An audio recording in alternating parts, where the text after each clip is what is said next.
Сәлем достар, келесі сабақ бөліміне қош келдіңіздер. Және біз бұл сабақта дербес компьютердің тағы бір маңызды құрылғысы жедел жадыны қарастырамыз. Енді қазақ тілінде кейбір жағдайда оперативті жады деп атап жатады екен, бірақ біз бұл сабақ барысында көбіне осы жедел жады деген атауды қолданамыз, және осы атаумен жұмыс жасаймыз. Енді жедел жады деген не? Сондай-ақ анықтама ретінде орыс тіліндегі нұсқасын, ағылшын тіліндегі нұсқасын айтып кетуге болады. Біздің көрермендерге кейбіреуіне таныс болуы мүмкін. Яғни оперативная память немесе ОЗУ деп айтып атады кейбір кезде, оперативное запоминающее устройство. Сондай-ақ ағылшын тілінде RAM, яғни Random Access Memory деген атауды да көріп қалуларыңыз мүмкін.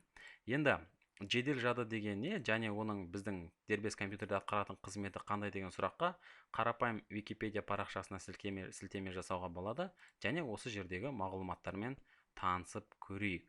Яғни бұл жерде жазған екен, осы жедел жады ол компьютерлік есептеулерге арналған мәліметтерді белгілі бір уақытқа дейін сақтайтын құрылғы дейді. Және жедел жадында осы мәліметтер 0-1 түрінде жазылады дейді. Процессор мәліметтерді жедел жадыдан алып, оларды өңдейді дейді. Сондай-ақ жедел жадыда тек белгілі бір уақытта болып жатқан компьютерлік процестерге қатысты мәліметтер ғана сақталып тұрады дейді.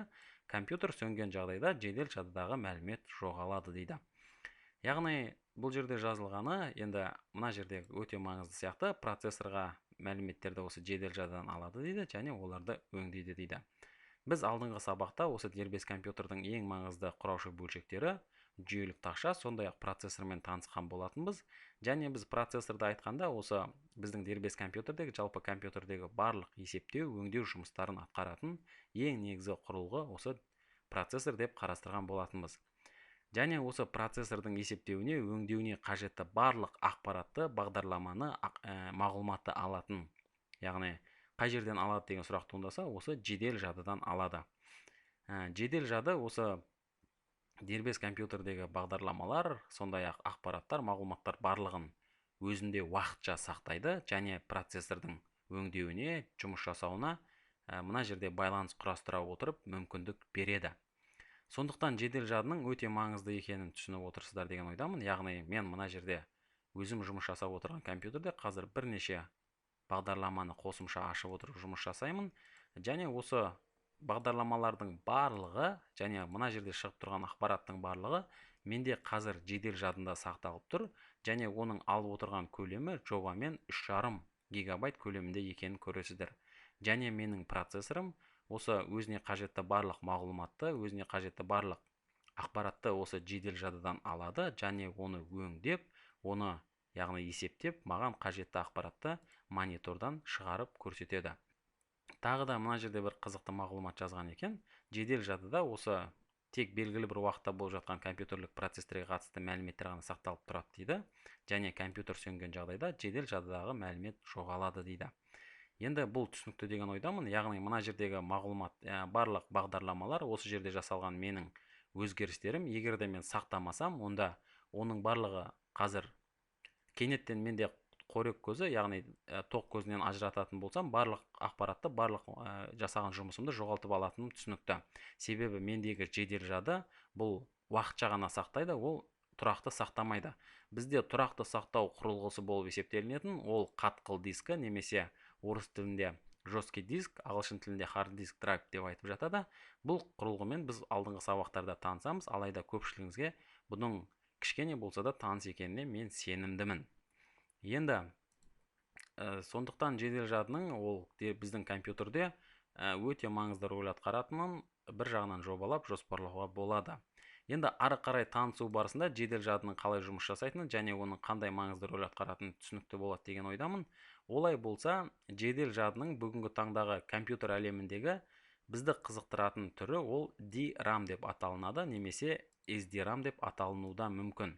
Енді ағылшын тіліндегі нұсқасын неге ұсынып отырсыз деген сұрақ туындаса, бүгінгі таңдағы жедел жадының барлығы сондай-ақ бізді қызықтырып отырған түрі, яғни осы компьютердің негізгі қолданыстағы осы жедел жадының түрі SDRAM деп аталынады, ал одан басқа да кездесетін түрлері, мысалы ROM, яғни Read Only Memory, сондай-ақ SRAM деп аталынатын Static RAM, яғни Static Random Access Memory деген түрлері бар, және олардың да өзінің атқаратын белгілі бір қызметі болады.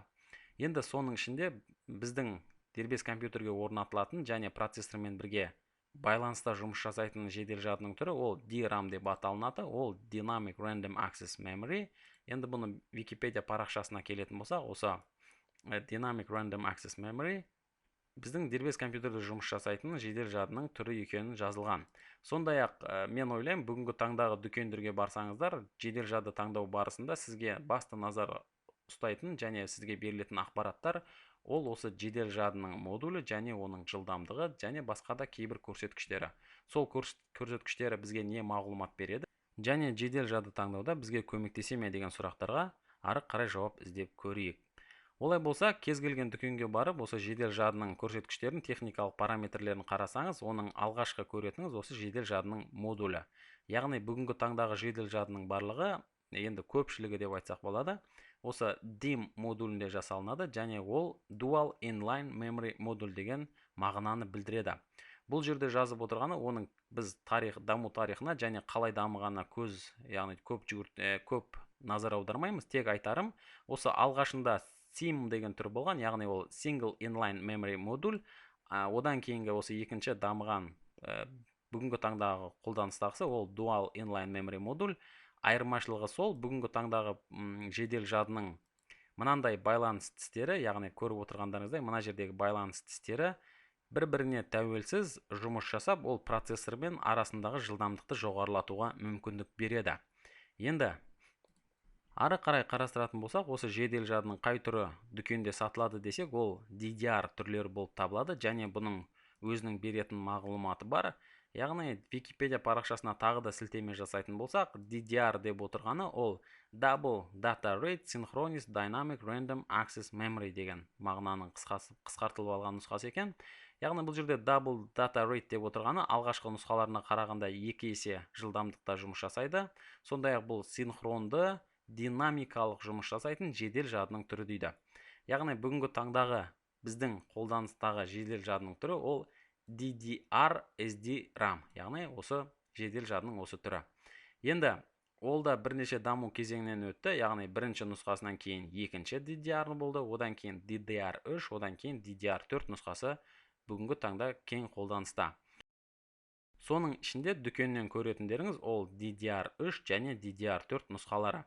Енді бұлардың бір-бірінен айырмашылығы қандай десе, яғни ол әрине процессормен арасындағы жиілік байланысты, сондай-ақ бұлардың тиімділігі, яғни қанша деңгейде қорек көзін қолданатыны. Енді мен кішкене төмен түсетін болсам, осы жедел жадының басты көрсеткіштерінің бірі болып саналатын ол жылдамдығы немесе жиілігі десек болады. Яғни жедел жадының да өзіне тиесілі жылдамдығы жиілігі болады және ол да герцпен өлшенеді. Енді бұл жерде айтатынымыз, осы жедел жады шина жылдамдығы неғұрлым жоғары болып, процессордың шина жылдамдығына жақын болса, сол құрылым дербес компьютер тез жұмыс жасайды. Енді бұны мен кішкене толығырақ түсіндіріп кететін болсам, біздің алдыңғы сабақтармен сабақтастыра айтайын. Яғни қарап отырсаңыздар, мына жерде бізде процессор орнатылады, одан кейін жедел жады қойылады. Енді біздің барлық ақпарат, барлық бағдарлама осы жедел жадыға жүктелетін болса, осы екеуінің арасындағы байланыс неғұрлым жылдам болса, біздің бағдарламаларды оқу, сондай-ақ оны өңдеу, есептеу процессорде сол құрылым жылдам болады. Енді өздеріңізге белгілі, тарихта процессорлардың дамуы өте қарқынды болды және тез жылдам дамыды, ал біздегі жедел жады оның даму деңгейімен ілесе алмады. Соған байланысты жедел жадыда кэш жадылары пайда болды және кэш жадысы не дегенге сіздер әлі таныс болмасаңыздар және сабақты қарамаған болсаңыздар, міндетті түрде қараңыздар. Сол жағдайда сіздерге одан ары анық түсінікті болады деген ойдамын. Яғни жедел процессорда осы кэш жадылары пайда болып, процессордың бос уақыт жоғалтпауына, сондай-ақ жылдам жұмыс жасауына, тез-тез, яғни мағлұматтарды өңдеуге, есептеуге мүмкіндік туғызды. Алайда бүгінгі таңдағы жедел жады мен сондай-ақ олардың арасындағы шиналық байланыстың жылдамдығы өте жоғарғы деуге болады және бұл бізге күрделі, яғни ақпараттарды тез өңдеуге, тез жұмыс жасауға жалпы мүмкіндік береді. Енді бүгінгі таңдағы кездесетін жылдамдықтар қандай десеңіздер, ол енді 1333 МГц жұмыс жасайтын, жылдамдықта жұмыс жасайтын жедел жадылар, сондай-ақ 1600 МГц, 1866 МГц және ең жоғарғы және ең соңғы нұсқаларының бірі болып саналатын осы жедел жадының жылдамдығы 2133 мегагерцтегі жылдамдық. Енді байқап отырсаңыздар, бұл жылдамдықтың да өте жоғарғы деңгейде, өте жоғарғы көрсеткіштер екенін көресіздер. Сондықтан енді бірден түсінді деген ойдамын, яғни біздің дербес компьютердегі осы жедел жады мен процессордың арасындағы шиналық жылдамдық, сондай-ақ процессордың өзінің жылдамдығы, яғни тактылық жиілігі, сондай-ақ жедел жадының да жиілігі, жылдамдығы өте маңызды рөл ойнайды. Енді әрине жылдамдық неғұрлым жоғары болса, және олардың арасындағы байланыс неғұрлым жоғары болса, біздің дербес компьютерде солғұрлым жылдам жұмыс жасайды деп жобалауға, жоспарлауға болады.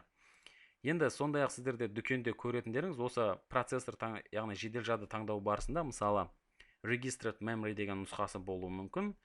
Сіздерге қысқа, яғни айтып кететін болсам, бұны шын айтқанда күрделі технология емес. Registered memory деп отырғаны бұл қарапайым unregistered memory, яғни регистрленбеген жедел жады түріне қарағанда қымбат болып келеді. Алайда бұның беретін артықшылығы сол, бұл бірнеше терабайт немесе бірнеше жүздеген гигабайтқа дейінгі жедел жадын біздің дербес компьютерге немесе кез келген компьютерге орнатуға мүмкіндік беретін жедел жадының түрі.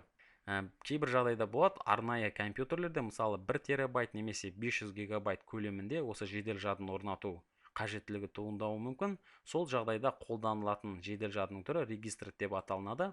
Өкінішке орай біз unregistered memory, яғни регистрленбеген жедел жады түрімен ондай мүмкіндігіміз жоқ. Алайда бұл көп қолданыстағы бүгінгі таңдағы біздің осы дүкенде, яғни офиста немесе үйде қолданатын жедел жады түрі осы unregistered, яғни unbuffered жедел жады болып табылады. Және бізге ол шынын айтқанда 32 гигабайт, одан да көп мөлшерде жедел жадын орнатуға және қолдануға мүмкіндік береді. Енді ол орта деңгейдегі немесе ең жоғарғы деңгейдегі қолданушылар үшін де жеткілікті деген ойдамын.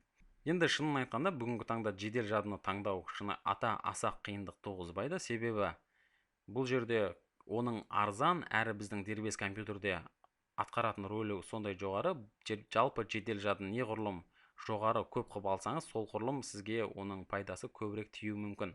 Алайда біздің назар аударатын кейбір кішкене, яғни кеңес, ақыл ретінде айтатын болсақ, онда қалай сатып аламыз немесе қалай ауыстырамыз деген сұрақтарға келгенде, бізге қызықтыратын 1-2 сұрақ болуы мүмкін. Яғни қайсы өндірушіден сатып алу? Көп жағдайда жедел жадыны құрастырушы компаниялар бірнеше болуы мүмкін. Алайда соның ішінде арзан әрі белгісіз компаниядан жедел жадыны таңдағаннан гөрі, көп жағдайда осы брендтік атау болып саналатын және өзін жақсы жағынан көрсеткен компаниялардан жедел жадыны таңдасаңыз, онда сіздің ол көп уақытқа шыдайды және сізде деректердің жоғалуы немесе басқа да ыңғайсыз жағдайлар туындамайды деген ойдамын. Сондай-ақ бүгінгі таңдағы осы DDR3, сондай-ақ DDR4 нұсқаларының қайсысын таңдаймыз деген сұрақ туындайтын болса, әрине 4-ші әрі соңғы нұсқасы әрқашанда жылдам және тиімді, яғни электр көзін аз қолданып жұмыс жасауға жағдай туындатады, алайда оның бағасы жөнінен қымбаттау болатын түсінікті. Сондай-ақ ескеретін жағдай ол осы біздің жүйелік тақшаның, сонымен қатар процессордың осы жедел жадына байланысты болғаны әрине қажет. Енді бүгінгі таңдағы дүкендерде көп кездесетіні ол осы DDR3 нұсқасы, және бұның да жылдамдығы, сондай-ақ көрсеткіштері өте тамаша. Сондықтан артық ақша төлеп арнайы қажеттілік туындамаса, 4-ші нұсқаны әзірге алмауға болады. Осы 3-ші нұсқаның өзі біраз нәрсеге жарамды. Енді 4-ші нұсқасы кең қолданысқа болашақта тағы да ие болып, әрине бұл да бағасы төмендеп, одан кейін кең тарайтыны түсінікті.